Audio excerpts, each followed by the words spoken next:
America की एक अदालत में कत्ल की एक ऐसी सुनवाई हुई जिसने पूरी दुनिया को चौंका दिया। हुआ ये कि एक रोमांटिक नोवेल लिखने वाली राइटर ने एक खतरनाक आर्टिकल लिखा जिसका टाइटल था how to murder your husband, यानी कि अपने पति की हत्या कैसे करें। फिर इत्तेफाक देखिए कि उस राइटर के पति को किसी ने गोली मार दी और वो सच में मर गया।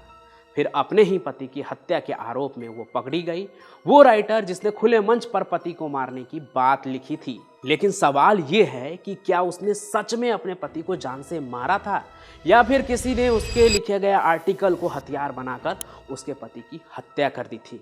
नमस्कार, मैं पंचम प्रकाश और आज मैं आपको बनाऊंगा कत्ल की दिमाग घुमा देने वाली इस कहानी का चश्मदीद गवाह। लेकिन उससे पहले आप हमारे इस चैनल को सब्सक्राइब कर लीजिए अभी।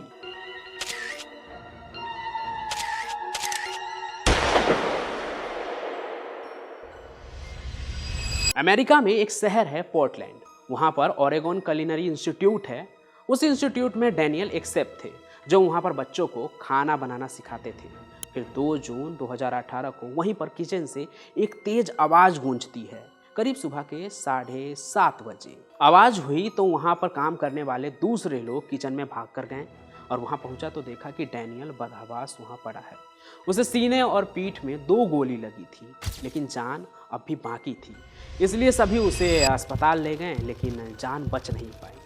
मामला मर्डर का था तो पुलिस भी तफ्तीश शुरू कर देती है और शुरुआती जांच में मामला सामने आया कि 9 mm की गोली पहले पीठ में और फिर सीने में लगी थी। तो मतलब ये था कि किसी ने उसके पीठ पर गोली चलाई और फिर जब वो मुड़ा होगा पीछे देखने के लिए कि कौन उसे गोली मार रहा है, तो हत्यारे ने उसके सीने पे भी गोली मारकर उसका खेल खत्म कर दिया। मतलब कुछ ऐसा ही हुआ होगा उसके साथ। लेकिन सवाल ये था कि गोली मारी किसने। पता करने के लिए पुलिस ने अपनी कार्रवाई शुरू कर दी। जगह जगह पर सीसीटीवी फुटेज खंगालने लगे जिससे किसी सस्पेक्ट का पता चल सके। तभी पुलिस को उस इंस्टीट्यूट के पास एक सीसीटीवी में डैनियल की बीवी नैन्सी क्रॉम्पटन ब्रोफी की गाड़ी दिखी जिसमें वो खुद भी थी।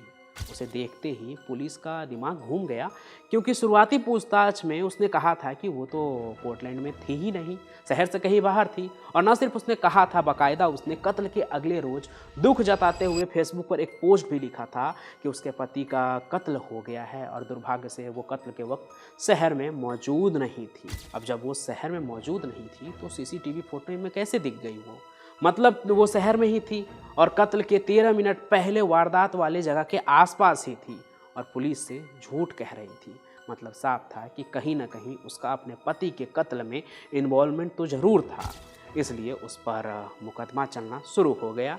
अदालत में बात रखी गई कि पत्नी झूठ क्यों बोल रही है। ये सब कुछ चलता रहा, तभी नैन्सी की पहचान उसके लिए मुसीबत बन जाती है, क्योंकि पोर्टलैंड की वो जानी मानी रोमांटिक नोवेल राइटर थी और तो और उनकी लिखी गई एक आर्टिकल इस केस में अहम सबूत बन जाता है आगे चल के, जिसमें उन्होंने पति का कत्ल कैसे करे उसके बारे में नसीहत दी थी।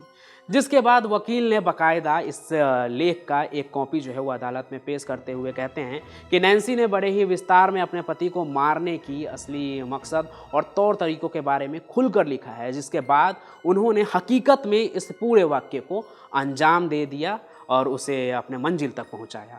अब अदालत में नैन्सी के खिलाफ ये केस लगातार मजबूत होते जा रहा था, लेकिन नैन्सी ये मानने को तैयार नहीं थी कि उसने कुछ भी किया है। उसका कहना तो ये था कि वो अपने पति से बहुत प्यार करती थी और तो वो उसे क्यों मारेगी, उनके बिना तो वो एकदम अकेली हो गई। और रही बात how to murder your husband वाले आर्टिकल की, तो वो इतनी बेवकूफ़ तो थी नहीं कि खुद के लिए सबूत छोड़ दे। और ये तो बस उसके लेखन का पार्ट था जो उसने 2011 में लिखी थी, यानी कि कत्ल से 7 साल पहले। अब ये बात बिल्कुल सही भी थी। ये महज एक इत्तेफाक भी हो सकता था कि उसने पति को मारने वाला वो आर्टिकल लिखा और उसके पति की मौत हो गई, वो भी 7 साल बाद। लेकिन झूठ तो तब भी वो बोल ही रही थी ना कि वो शहर में नहीं थी। लेकिन अगर नैन्सी ने कत्ल किया है तो अदालत में और सबूत पेश करने की ज़रूरत थी। और इस केस की किस्मत ऐसी थी कि सबूत खुद नैन्सी के खिलाफ मिलते जा रहे थे। और आगे जो सबूत मिला वो एक गन था, जिसके बारे में बचाव पक्ष ने कहा है कि नैन्सी एक राइटर है और कहानी के प्लॉट के लिए कई बार रिसर्च की ज़रूरत होती है, इसलिए ये गन खरीदी गई थी। अब आगे इस केस में एक सवाल ये भी उठा कि चलो मान लेते हैं कि नैन्सी ने कत्ल किया है, लेकिन उसका मोटिव क्या है। अब कोई मुंह उठा के अपने पति का कत्ल तो नहीं कर देगा ना। कोई तो वजह होगी। और जब तक पुलिस को कोई ठोस वजह नहीं मिलती है अदालत में पेश करने के लिए, तब तक नैन्सी को तो कत्ल के इल्ज़ाम में घेरना मुश्किल था।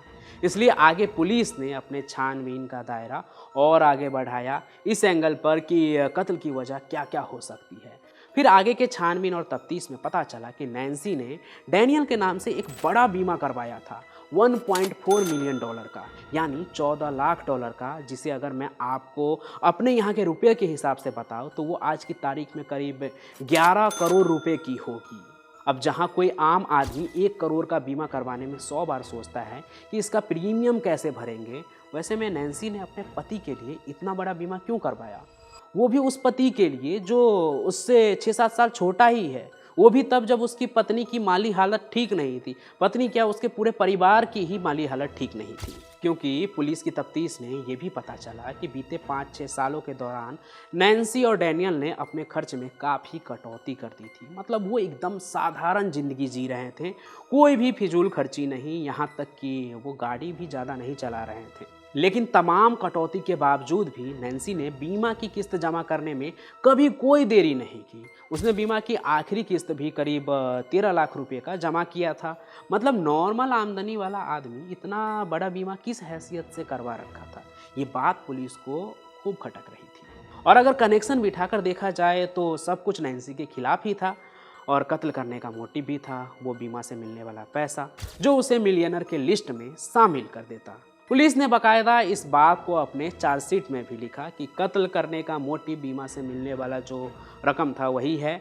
और सबूत तो नैन्सी ने खुद परोस के दिया था। पहला उसका सीसीटीवी में दिखना, दूसरा उसका झूठ कहना, तीसरा उसके घर से गन मिलना, चौथा कत्ल से पहले शूटिंग रेंज में जाकर गन चलाने की प्रैक्टिस करना, और सबसे ज़रूरी कि उसने पहले ही लिखा था कि पति को कैसे मारे, उसके बाद वैसे ही मार भी दिया, जो आपस में काफ़ी मिलता जुलता हुआ था।